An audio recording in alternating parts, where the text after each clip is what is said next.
She was born into polygamy. Her family followed the teachings of Joseph Smith, all of them, including plural marriage, especially plural marriage. Like many young girls, she had been promised to a man who was her father's age. But she fled. She ran away. She preferred an eternity of outer darkness to a life of polygamy. She chose hell over religious enslavement.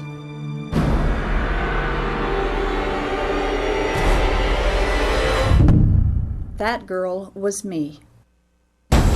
After I fled, I thought I was free, but I realized I wasn't free. I was lost, alone, desolate. No home, no hope, no life. Then Jesus Christ found me and rescued me, and He loved me. In His love, I found real freedom, a real home, a real life. And Jesus offers you the very same thing. He is a shield to all who will take refuge in Him. He has been a refuge for me, and He can be for you too. Knowing the surpassing love of Jesus Christ today, this is why I can look back and ask, polygamy? What love is this?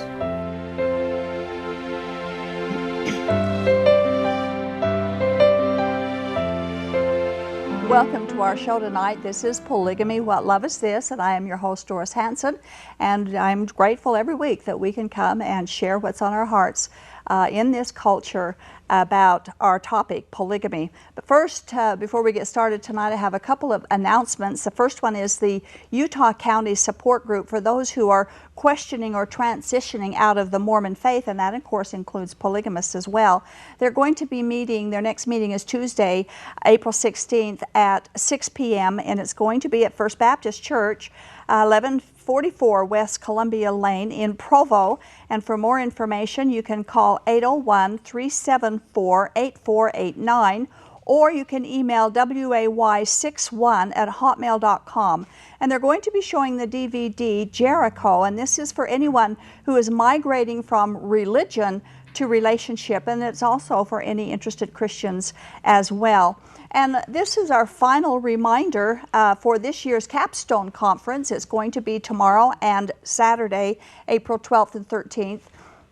The Capstone Conference is going to be held at Calvary Chapel. The address is 460 West Century Drive, and that's 4350 South here in Salt Lake City. For more information, you can call 801-264-9999, or you can go to their website, capstoneconference.com. The admission is free. The purpose of the conference is to equip Christians to minister in this culture. And we have been asked to give a presentation on Saturday afternoon at the conference, and that'll be on the 13th. And we're going to be focusing on Joseph Smith's plural wives who had legal husbands. There were 11 married couples where the husband shared his wife with Joseph Smith. Jim Catlin and I were asked to talk about it, and it will be from 2:45 until 3:15 on Saturday afternoon. And we'll also be having a table in the foyer. If you want to come by and say hello, we'd love to see you. So join us at the conference Friday, tomorrow, and Saturday. It's free. You'll be blessed, and you might learn something that you didn't already know. The keynote speaker of the conference is Dr. Phil Roberts, and he served as president of Midwestern Baptist Theological Seminary, and he also will be the guest speaker on Sunday, April 14th at Mill Creek Baptist Church, and the address is 1515 East 4500 South in Holiday. So if you want to hear some good, exciting, powerful biblical preaching, you can come to Mill Creek Baptist Church on Sunday morning, the 14th, and our worship begins there at 10:45 a.m. Everyone is invited to come and enjoy Dr. Roberts' exposition of biblical truths. You know, polygamy in Mormon church history is the umbilical cord that connects the Mormons to present-day polygamists. And that umbilical cord has never been severed. And it cannot be severed until they actually totally and publicly renounce polygamy from the beginning as a bad, ungodly doctrine and not a revelation from God to Joseph Smith. Official LDS church history and Joseph Smith's published history, as well as Joseph Smith's own diaries, all ignored the secret practice of polygamy in Nauvoo. And those histories were never revised to include the truth of the increasing practice of celestial marriage, which was a phrase that in those days exclusively meant polygamy. However, other personal diaries, Nauvoo temple sealing records, and LDS church records beginning in 1852 were detailed with publicly recorded plural marriages. Even though Emma denied Joseph Smith's plural marriages, too many of those diaries and affidavits and documented evidence proved that Smith was indeed a polygamist on a prodigious level. He didn't just have one or two polygamous wives, which would have been enough to make him a polygamist, but he had 33 wives besides Emma. This information is easily available to anyone who will take the time to check it out. So do that, please, before you call in and call us liars. Tonight's guests were on our show on March 18th of 2010, and if you want to see that show, you can go to our website, whatloveisthis.tv, and click on March 18th, 2010, and you can watch our show with them at that time. They lived in Nauvoo for several years, and they headed a Christian ministry there, but they now live in Texas. And tonight, to discuss Nauvoo polygamy, I would like to introduce and welcome back our guests, Rocky and Helen Hulse. Thank you, folks, for being here. Well, we're glad to be here. All the way from Texas. All the way from Texas. Well, you know, Texas is so big. It's okay if we come to a smaller state like Utah every now and then, but you know. Yeah, and Texas and polygamy have a good relationship, don't they? Right. That's true. That's true. Would you like to tell our viewers about your Mormon Missions Outreach Ministry and contact information in case anyone would like to contact you for some purpose? Take it away. Well, I can take it away. Okay. Our ministry is called Mormon Missions Midwest Outreach, and you can go to www.mormonoutreach.org. And if you want to send us an email with any of your questions, we will answer them, and you can just send that to contact@mormonoutreach.org, and I'll be happy to answer any and all emails that come in, which I do on a regular basis. Mm-hmm. Okay, good. And you're going to be speaking at the Capstone Conference on Saturday? Correct. Doing a presentation on grace and righteousness, comparing Christian grace and righteousness to Mormonism's definition of grace and righteousness. That ought to be very interesting. Yeah. So we do urge our viewers to watch. You might learn something that you didn't already know. Yeah, it's going to be good. Okay, Rocky, you were born and raised a Mormon. And so you're familiar with Mormon doctrine, which includes the history and historical early Mormon polygamy, but you were not raised. No. But by necessity, you had to learn it as well, right? I did. Yes, I did. And your background, of course, didn't have any connection at all to the Mormon. I grew up in California. I was born and raised in California, and I grew up in a non-Christian home, no religion whatsoever. So essentially, I didn't know anything about Rocky's faith or his church, other than I thought every Mormon lived in Utah. So I found out that was not exactly true.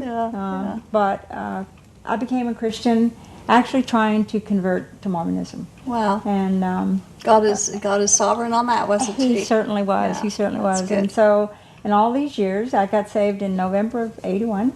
And he got saved in January 1st of 1986.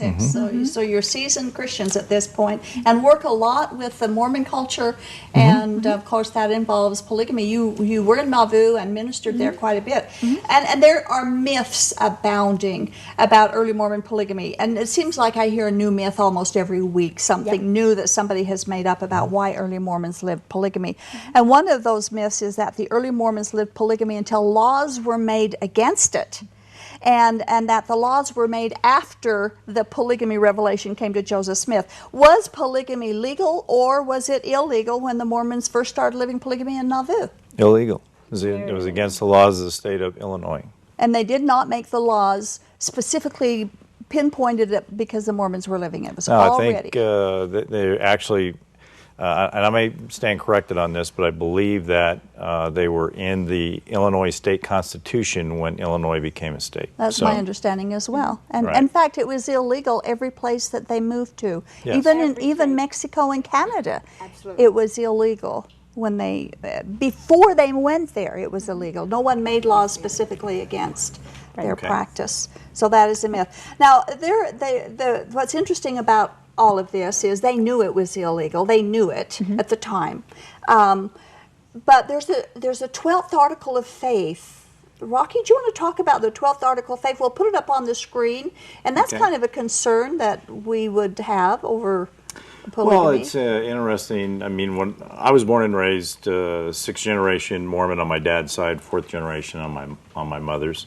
So I was well steeped in the church. We were a very active Mormon family. So when I was young, when I was in primary, of course, you learned the articles of faith as written, penned by Joseph Smith, and in fact, they were first printed in the Times and Season, which was the newspaper of Nauvoo.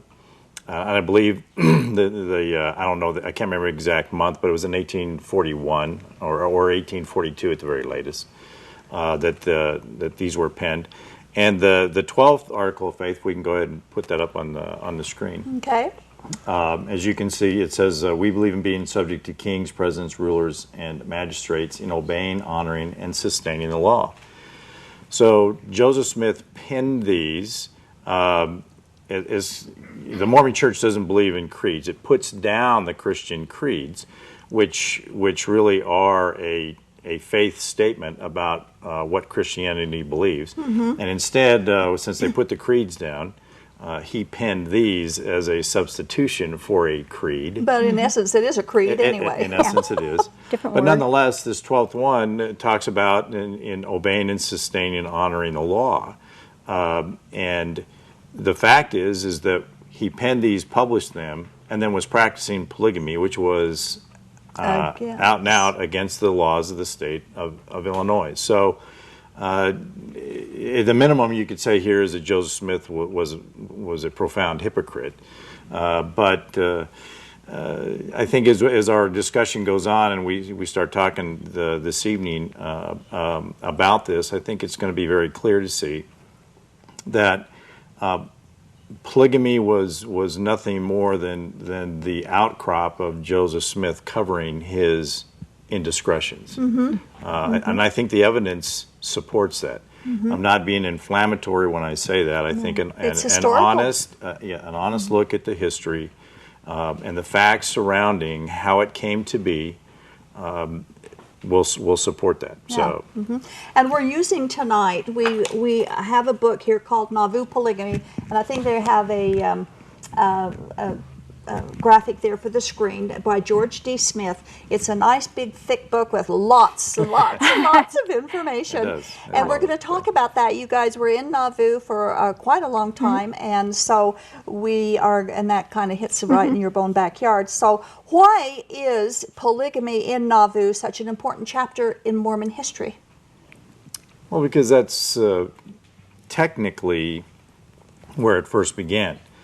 Now, According to their official. the church kind of officially recognizes that that's the point where it began. Now they played that down because 1852 is when it was first acknowledged, and the revelation was first published.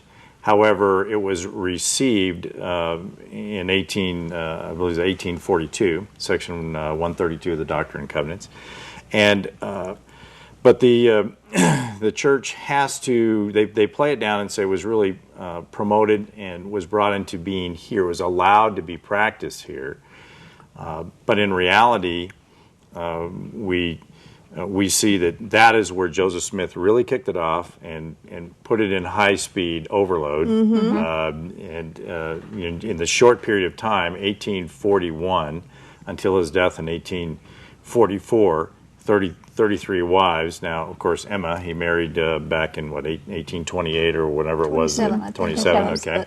But, he added to his list of wives 32 in a period of 3 years, or a little less than. So that's where it really got going. And that's where the other brethren that were allowed to practice, and where he first brought them into the polygamy fold, began. So, well, I think that one thing that's very important to remember too is that when this kind of exploded, if you will, there in Nauvoo, was that it was being given and practiced in secrecy among the leadership behind the members' backs, essentially. And so there was favors, if you will, handed out. And those favors, from a female's perspective, was that other women were being given to men as favors. And that simply exploded there in Nauvoo. He was actually practicing it from right beginning as the church founded in 1830. I mean, he was already taking women as polygamous wives, but it was there in Nauvoo that it just really mushroomed. It did. That's a good word for it. It just like it was something being practiced in the dark, and it mushroomed and just exploded. When did the public, both Mormon and non-Mormon, first learn about Joseph Smith's doctrine of polygamy? And if it was before they left Illinois, did polygamy have anything to do with the Mormons leaving the state? And were the negative reactions against the Mormons only because, was it only because of their secret practice of polygamy, or were there other reasons that they were kind of forced out of the state or out of this? Well, polygamy was part of the overall, but it wasn't everything. I think polygamy was played down even when it was going on. And the church now publishes the dates of the polygamous marriages that they know about. Now, some of them they guess, that they're not exactly sure. But if you look at the dates of the published dates by the Church Historian Office of polygamy, you also find denials published by Joseph Smith in the Times and Seasons, stating that they are not practicing polygamy, yet absolutely they were. So here's the prophet of the church lying about this practice. And it really came to light when John C. Bennett left the church and went and published in the Saginaw Journal or whatever was the initial report, where he talked about the fact that polygamy was being actively practiced in Nauvoo, and laid out in some detail some of the marriages and how young some of these girls were, and some of the other aspects, and it outraged the public. That's for sure. So there was a negative aspect of the perception of the people living in Illinois about the practice of polygamy, but in reality there were many other things that went on. The Nauvoo City Charter was particularly inflammatory to the people in that area, because the Nauvoo City Charter was gained on sympathy by the by the Illinois legislature, because the Mormons had been driven out of Missouri, and so there was a lot of compassion and that was kind of surrounded that document, and it was allowed to go through and was passed, and it gave a great deal of power to the government of Nauvoo. And so that power that the Nauvoo Charter allowed, plus the power of the leadership of the Mormon Church, stretched the Nauvoo Charter to its limits. And the leadership of Nauvoo were the Mormons. Exactly. Right. So they were the Mormons. Well, Joseph Smith was the mayor. Right. And essentially, the hierarchy of the church, the first presidency, and many of the apostles of the church were the city council. And what was what was happening was Joseph Smith was usurping power to himself. They were granting deeds. Well, deeds can only be granted at the county seat. The county seat was Carthage. Yet Joseph Smith was granting deeds and pocketing the money that was being paid for those things. He was granting marriage licenses. Those can only be done, through the county seat at Carthage. So he was usurping power, and that was inflaming the public as what was going. But the real thing that kicked it off was any writs that were of arrests that were administered by anyone. Doesn't matter whether they were a county, state, whatever. Even out of state. If once a justice of the peace came to Nauvoo and tried to administer an arrest warrant, then Joseph Smith said that all writs, and he did this in concert with the Nauvoo City Charter, had to be approved by the mayor. So a justice of the peace would come in with a warrant for an arrest, and he would look at it, and we would call the city council together, and they would hold a court and would dispose of the writ. Oh my goodness! And so that absolutely corrupt government for sure. Infuriated the citizens of Illinois. And there's ample evidence of this. I'm not making this up. There's ample evidence that this is what was going on, and it wasn't, the people of Illinois just didn't like the Mormons because of their faith. No, they didn't like what was happening. If a Mormon went out and was found to have been stealing someone's cattle, and a warrant was issued for their arrest, they would come to Nauvoo and it would be disposed of. And that absolutely infuriated the countryside. Yes. And that would infuriate us course. today if that was happening. Yeah. In this state or any other state, a usurpation, that's probably not a word, but of the law It is now. You just by used it. anyone makes we Americans angry when we find that happening. Well, and that's yes. exactly what was happening there. So polygamy was one part of it, but there were many other things factors as well. that In my introduction, I quoted from the book Nauvoo Polygamy that official church history ignored the secret practice of polygamy. Is that why Gordon Hinckley conveniently left Nauvoo Polygamy out of the 1998 interview with the press, or did Hinckley just not know what he was talking about? Oh, no, we know what he's talking about. He had to have known what he was talking about, but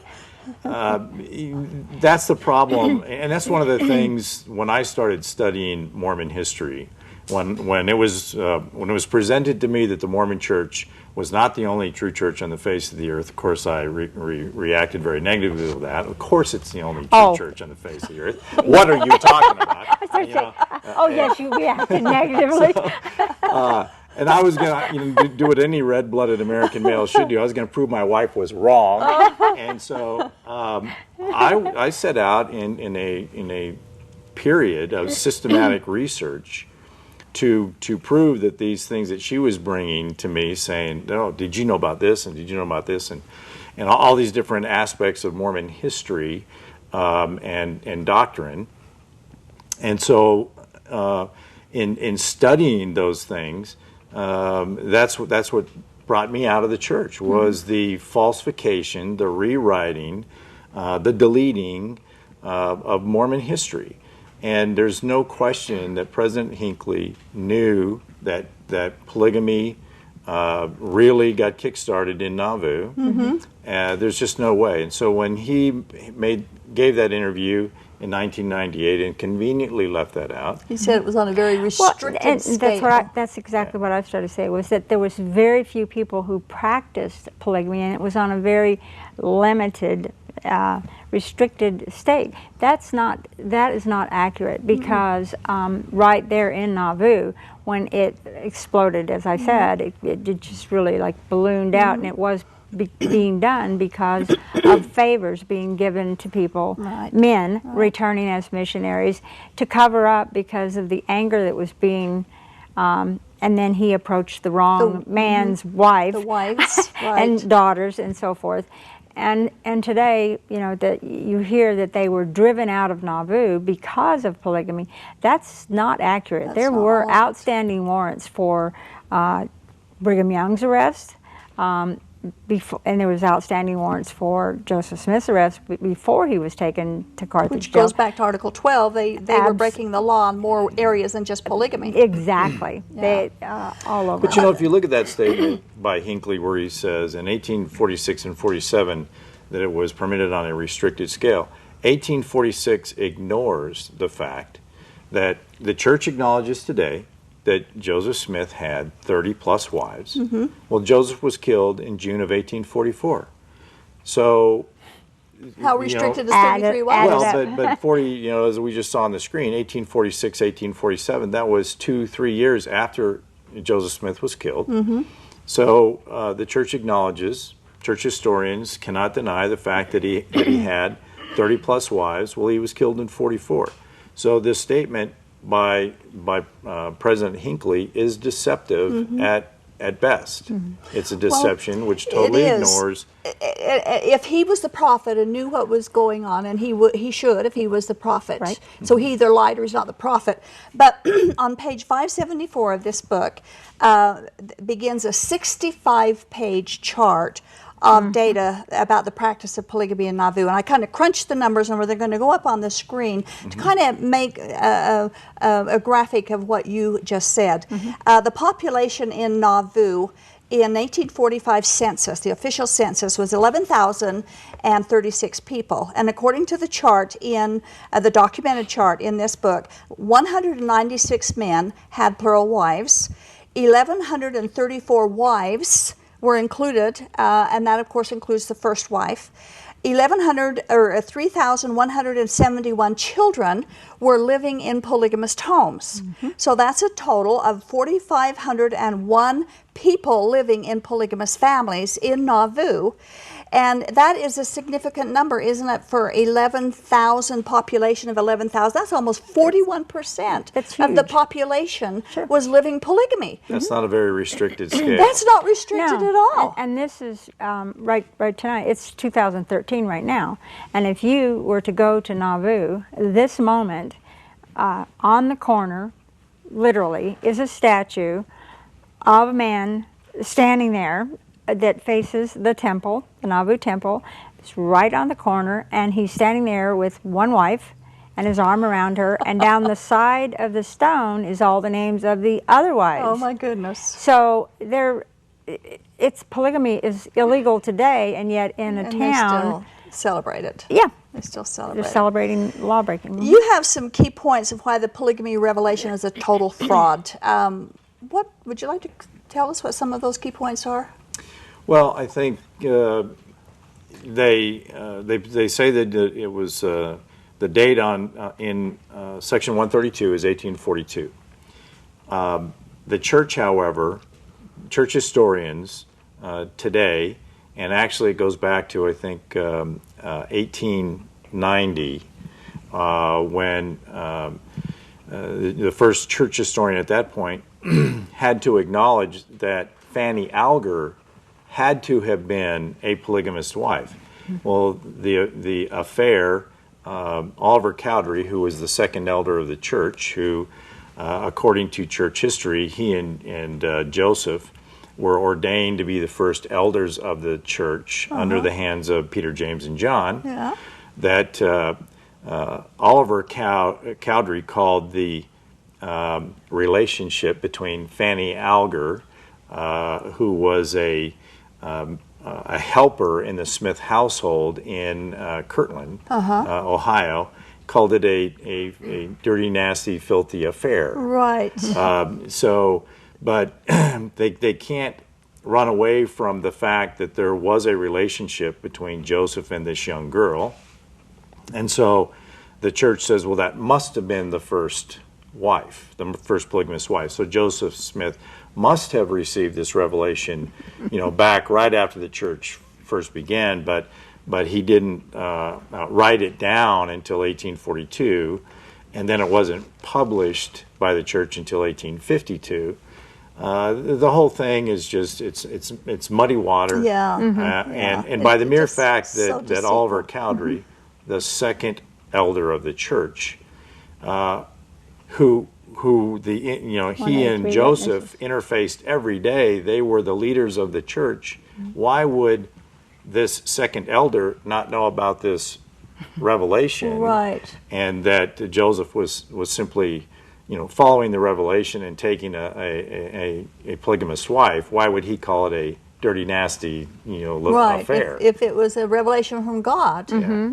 It wasn't. It was an affair, and now the church has to cover it up. And my personal opinion, in looking at the big picture of polygamy, going back to Fanny Alger and then moving forward to Nauvoo, that it was simply a revelation of convenience that covered up Joseph's indiscretions. Cover up, I think so too. Yeah. And it was steeped in secrecy. Isn't that something that would never, from the God that we read about in the Bible, would there ever be that much secrecy? Absolutely not. We don't see any secrecy in Jesus' ministry. Right. And in fact, John was 18:20. 18:20. Chapter 18, verse 20. Do we have a graphic? Yes, of that it goes up on the screen as well. Let's put up John chapter 18, verse 20.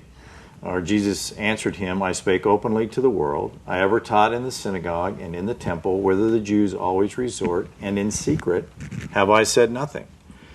We don't find in Jesus' ministry the apostles having secret meetings and discussing secret doctrines.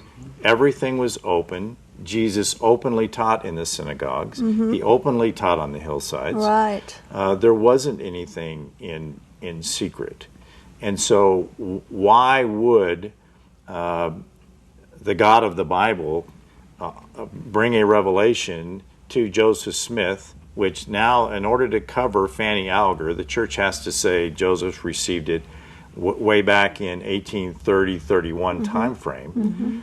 If that was a command and a revelation, why was it steeped in secrecy until 1852? Or actually, why was it steeped in secrecy even in the 40s, where in Nauvoo, where it was really, as you say, blossomed? That's probably a good word to use with respect to that. And another thing about that as well is that they use the Old Testament polygamists in the Old Testament as their standard or basic justification, and yet obviously they didn't live polygamy in secret. No, they lived it very openly, and is written about for thousands of years to people to know about it. And God never gave that as a command. He didn't. To those that did.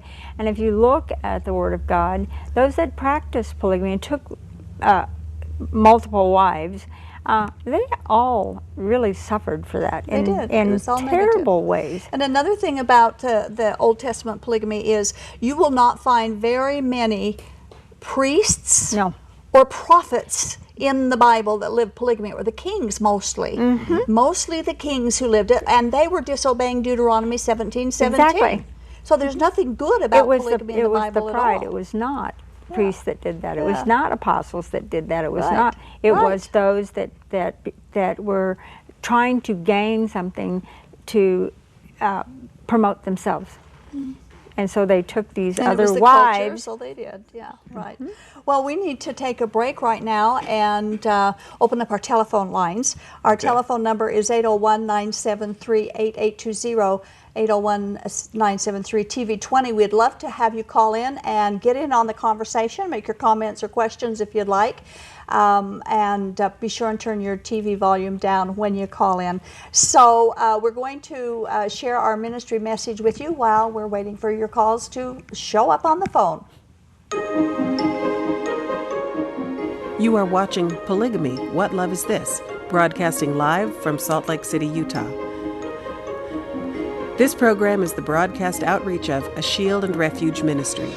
Shield and Refuge is a point of first contact for Mormon fundamentalists who question the doctrines of the religion or who are actively seeking for an opportunity to escape the polygamist lifestyle.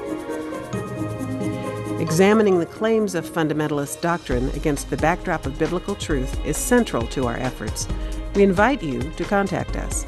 Call toll-free at 877-425-9993 or email us at tv@aboutpolygamy.com. We want you to know that we've made available to you some outstanding resources free of charge.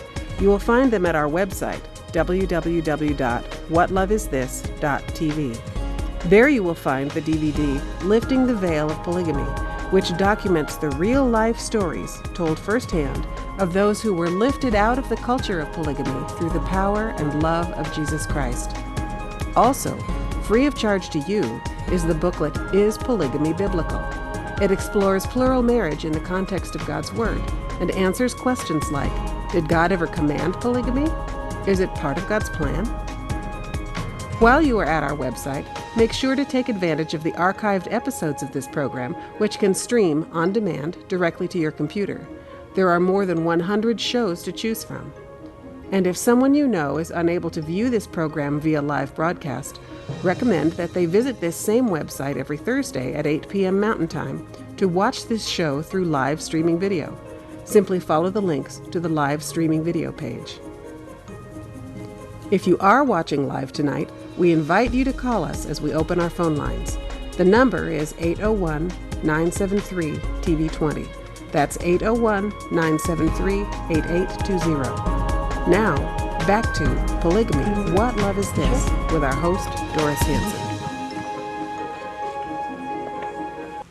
Welcome back to our show. This is Polygamy, What Love Is This? And I am your host, Doris Hanson, and we are having a good discussion about Nauvoo polygamy with Rocky and Helen Hulse, all the way here from Texas. And if you are interested in being involved in the conversation, give us a call. Our phone number is 973-8820. We would love to hear from you. I'm going to get a little bit off topic right now and just mention something that kind of went viral on the internet in the past couple of days.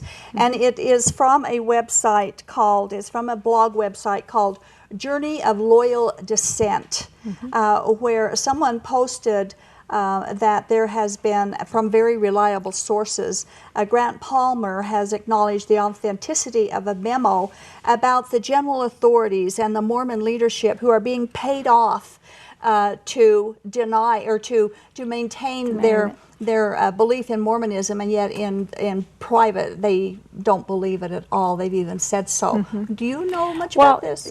I don't know.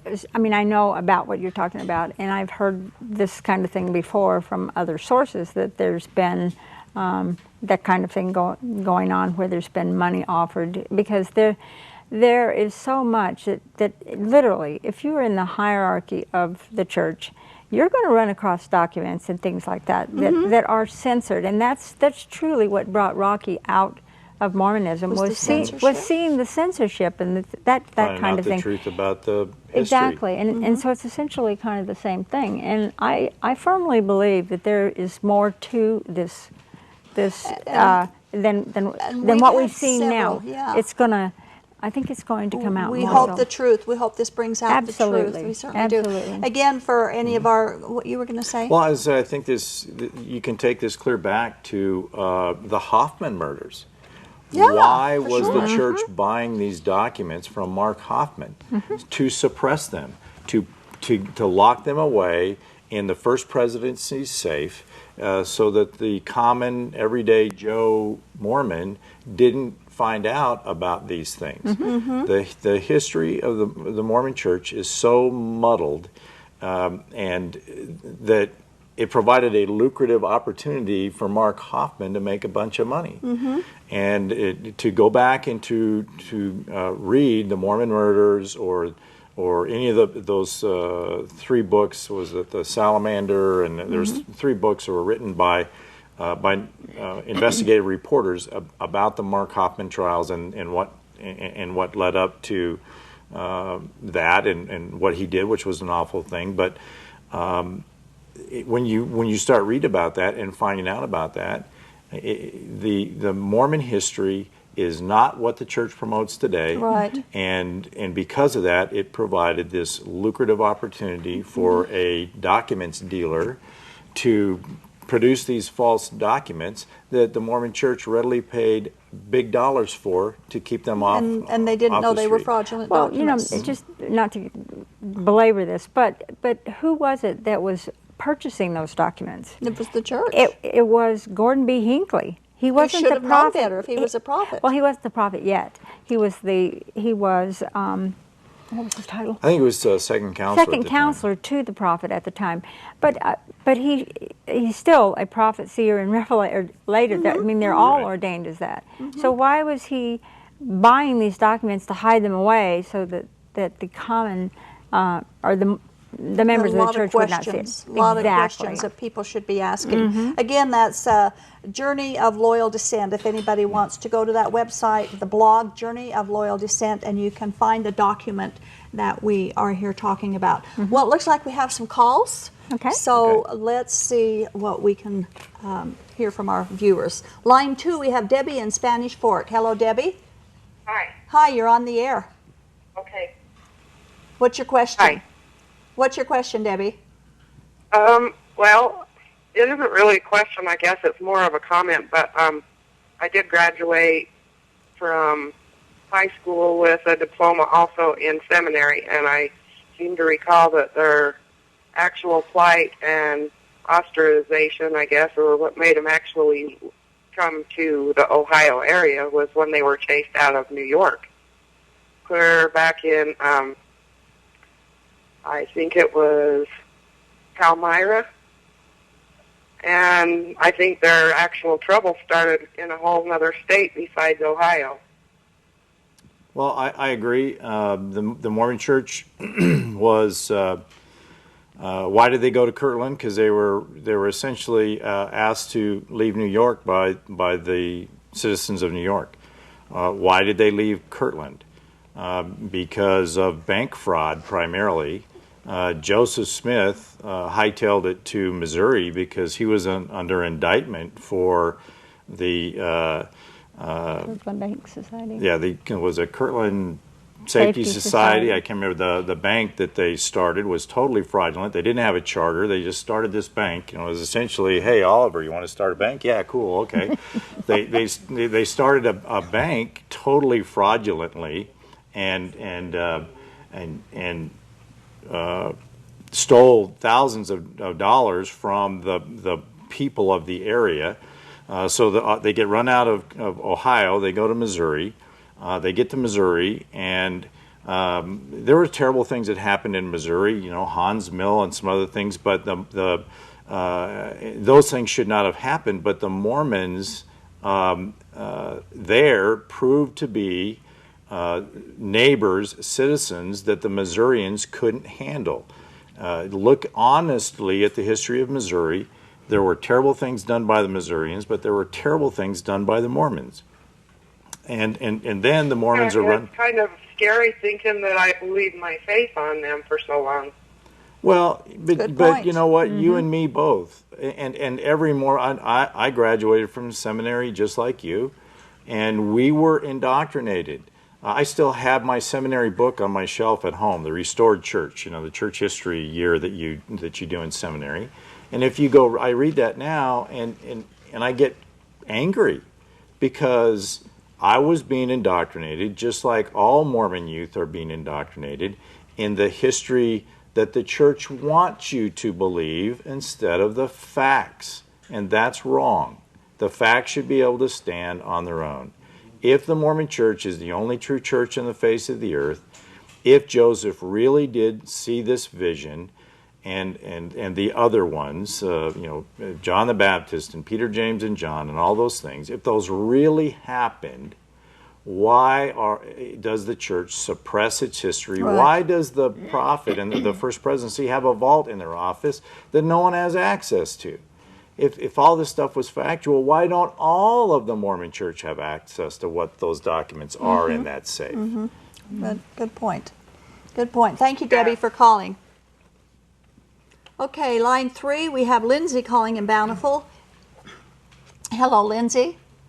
Yes. Yes, you're on the air, Lindsay. Well, thank you. You're welcome. What's your question or your comment?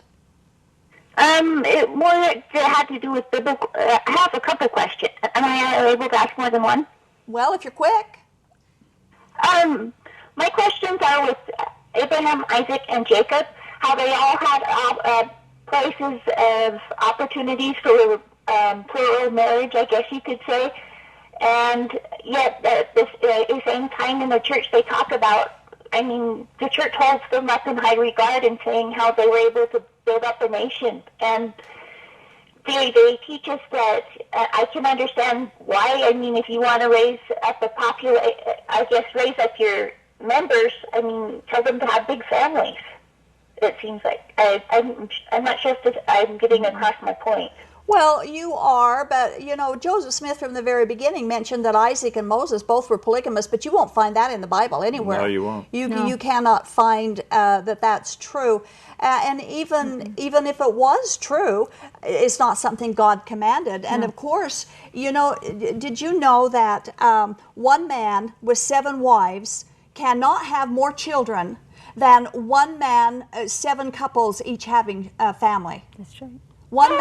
That's very interesting. Well, figure it out. One man with 1 wife, 7 couples cannot have any less children than one man with 7 wives. It makes sense. So they don't need to have polygamy, and especially since the birth ratio is 50% boys and 50% girls.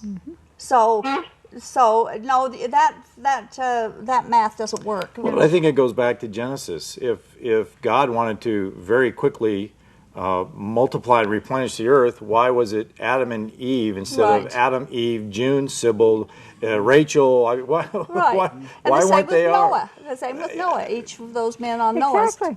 It doesn't, as they say in Texas, that dog don't hunt. Yeah. So. Okay, so that's your first question. Do you have another one? Yes, I remember reading in the Desert News. This is a more recent one with President Brigham Young saying how there was like the wives who were. It sounded like more that if you don't like it, move out. That it wasn't like it sounded like they didn't have a choice if they wanted to participate or not. Well, there wasn't much there was choice. some very stern sermons by Brigham in the tabernacle to his wives to control them. He was tough in that regard. There's no question about that. But you know, you think about the early history here in Utah. A lot of these people came to Salt Lake from England and all these places. They sold everything they had. They came across the plains in the hand carts or however they got here, and then once they got here, and they found out what was going on. What do you do? What do you do in 1855 when you sold everything that you had? You got here by your own brawn and sweat of your brow across the plains, and then you get here and find out it's not what you were told. Right. Well, that's like I feel for those early people who were rooked into Mormonism and sold everything and came here. I can't imagine how terrible it was terrible. That realization on their part must have been. It's like your mother's family coming from Sweden, and polygamy is in his family. So, you know, and it was practiced right here in Utah, and his great-great-grandmother was left here alone to fend for herself while the husband went off on a mission. Yeah. So, Yeah, that was the norm. That was the norm. And some good books to read. One is called "Tell It All" by Fanny Stenhouse. That's an excellent book. And another one, the 19th Wife by Annalisa Young, and that will give you some of the information that he was just talking about. That will really give you a heartbreak of what early Mormon polygamy was really like. So thank you, Lindsay, for your call. And we have line 1. Mike is calling in Salt Lake City. Hello, Mike. Hello, how are you today, Doris? Very good, thank you. How are you? Just fine. I've been watching these channels that have been exposing a lot of the Mormon Church.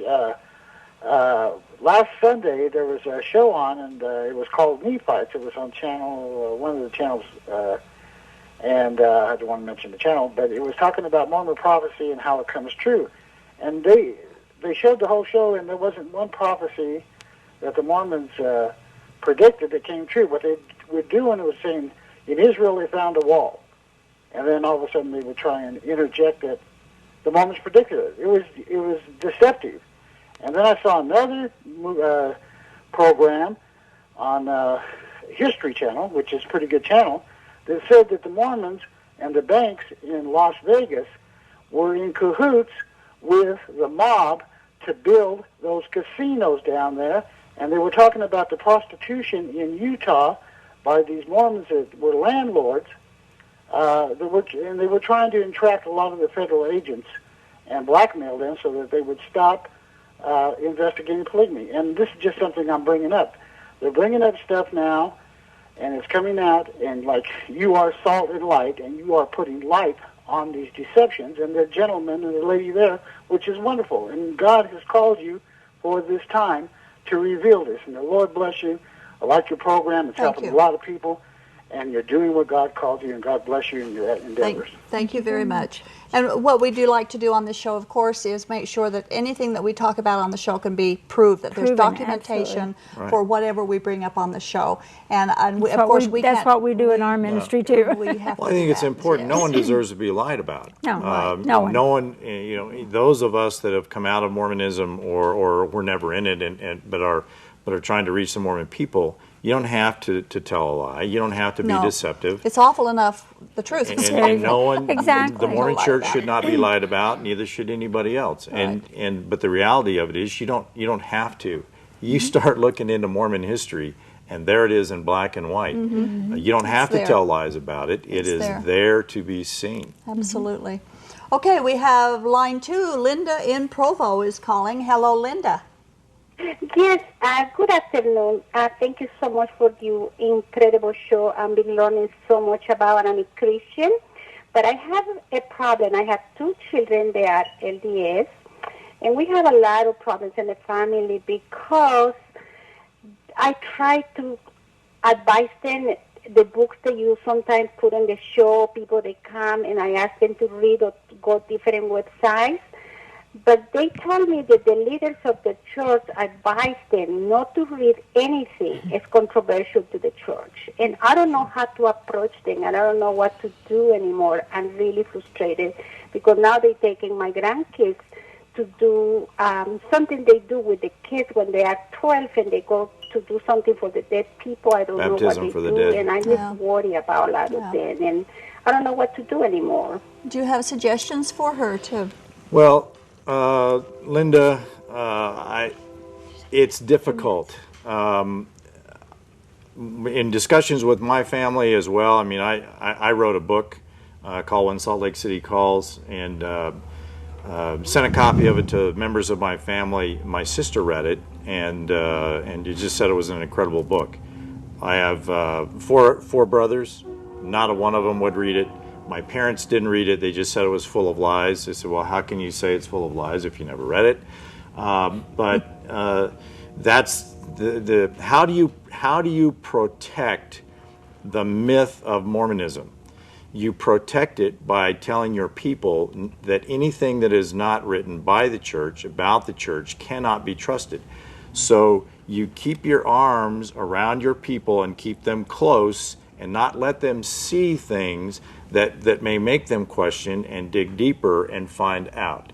And don't get me wrong here. I'm sure people are going to take this wrong.